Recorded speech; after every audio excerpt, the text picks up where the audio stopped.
자신의 힘으로 인생의 노를 젓고 있다면, 자신의 힘으로 인생의 노를 젓고 있다면 이라는 제목으로 말씀 전하기 원합니다.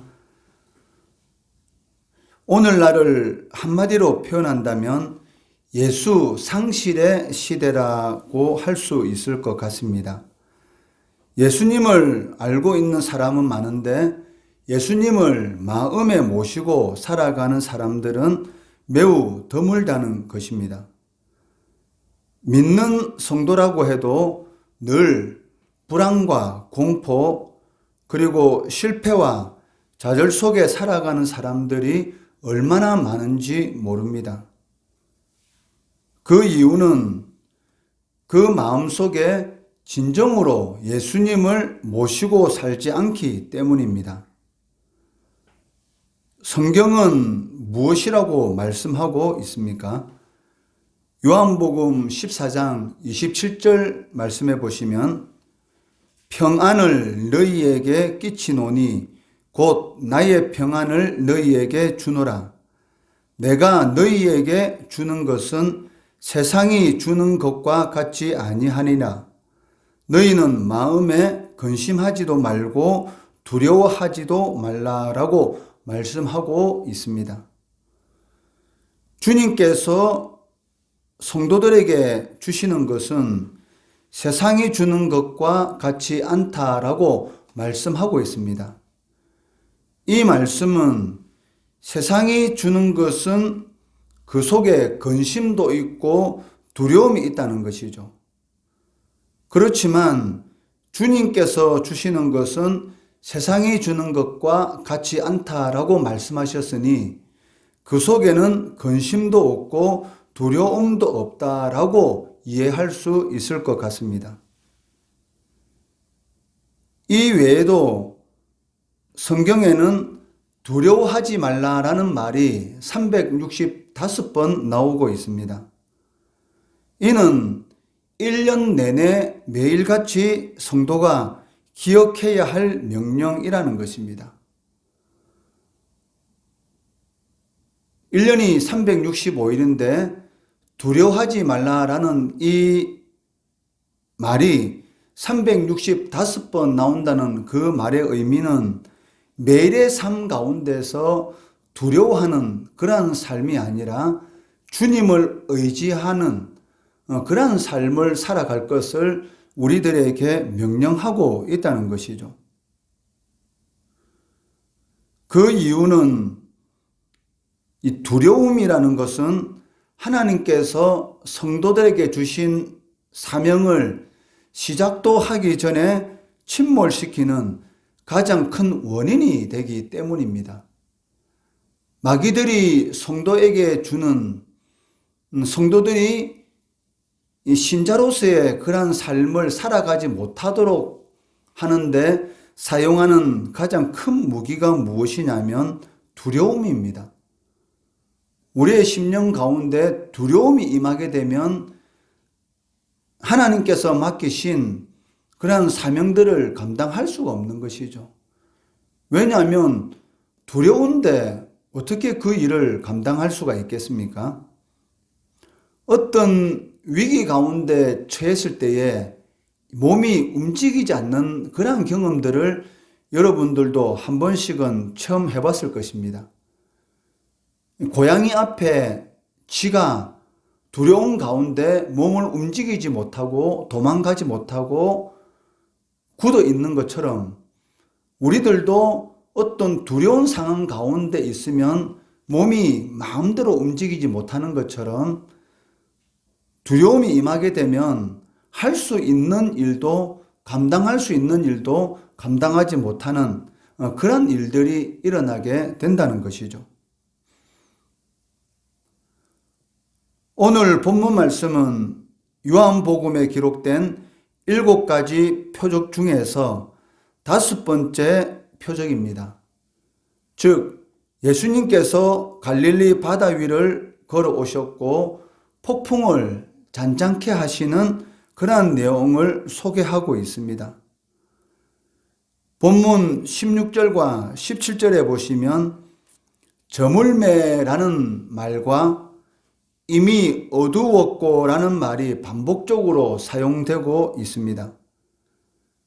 그리고 17절에는 예수는 아직 그들에게 오시지 아니하셨더니라는 말이 나오고 있는데, 이 말씀들을 통해서 우리가 짐작할 수 있는 것은 예수님이 없는 갈릴리 바다의 항해는 제자들의 앞길에 무엇인가 불길한 일이 일어날 것 같은 그러한 암시를 주고 있다는 것이죠. 그런데 그 암시대로 제자들은 갈릴리 바다 한가운데에서 거센 바람과 파도로 인해서 심한 고통을 겪게 되는 것을 볼 수가 있습니다. 이와 같은 내용은 오늘 말씀 요한복음에는 자세히 기록되어 있지 않지만 병행 구절인 마태복음 14장 24절에는 보다 더 자세히 설명하고 있습니다. 배가 이미 육지에서 술이나 떠나서 바람이 거스름으로 물결로 말미암아 고난을 당하더라라고 마태복음에는 기록하고 있습니다. 이처럼 예수님이 함께 하시지 않음으로 겪게 되는 제자들의 고통을 통해서 우리들은 예수님이 없는 인생이 바로 이와 같을 수 있다라는 것을 짐작하게 된다는 것입니다. 18절, 19절 말씀을 보시면 제자들은 큰 바람이 갈릴리 바다에 불므로 파도가 거의 2m 되는 갈릴리 바다를 뚫고 10여리쯤 갔다라고 기록하고 있습니다. 18절, 19절 말씀해 보시면 큰 바람이 불어 파도가 일어나더라. 제자들이 노를 저어 10여리쯤 가다가 예수께서 바다 위로 걸어 배에 가까이 오심을 보고 두려워하거늘이라고 기록되어 있습니다. 갈릴리 바다는 해수면보다 많이 낮은 지역에 위치해 있고 헐몬산에서 오는 이 찬 공기와 갈릴리 바다에서 일어나는 뜨거운 공기가 이게 부딪히게 되므로 거의 이 2m 정도 되는 그런 파도가 한 번씩 몰아치는 그런 경우가 일어난다고 합니다. 그렇기 때문에 이 큰 바람이 불어 파도가 일어나더라라는 이 말씀을 통해서 한 2m 정도의 높은 파도가 침으로 인해서 이 어부 출신인 제자들이 많은 그런 상황 가운데서도 고난을 겪고 힘들어하는 그런 모습을 보게 된다는 것이죠. 사실 이것은 제자들의 탁월한 항해술을 보여주고 있습니다. 2m 높이의 파도가 치고 거센 바람이 불고 있는데도 불구하고 이 베세다에서 10여리쯤 갔다라는 것, 거의 10여리쯤이면 거의 한 4km 정도 되는데 이 갈릴리 바다 북쪽, 즉 베세다에서 가브나움으로 가는 코스는 이 갈릴리 바다 북쪽에 위치해 있기 때문에 그 길이는 약 8km 정도 됩니다. 그런데 10여리쯤 갔다고 하니까 4km쯤 갔으면은 거의 갈릴리 바다 중간쯤에 와 있었던 것이죠. 이것이 가능했던 것은 그 제자들이 이 탁월한 그런 항해술, 어부 출신들이 있었기 때문에 노를 저어서 초인적인 그런 힘을 발휘했던 것이죠. 당시는 지금처럼 이 전기를 통해서 프로펠러를 돌리는 그런 시대도 아니었고 오직 노의 힘에 의지한 채 집어삼킬 듯 덤벼드는 그러한 파도 속을 헤쳐서 제자들이 이 목표 지점인 가버나움을 향해서 나아갔던 것입니다. 이것은 어떻게 보면 그 초인적인 힘을 발휘했다라고 볼 수가 있습니다. 사람이 죽음의 문제에 부딪히게 되면 생각지도 못했던 그런 이 초능력을 발휘하는 것을 볼 수가 있는데, 그런 그 일이 제자들의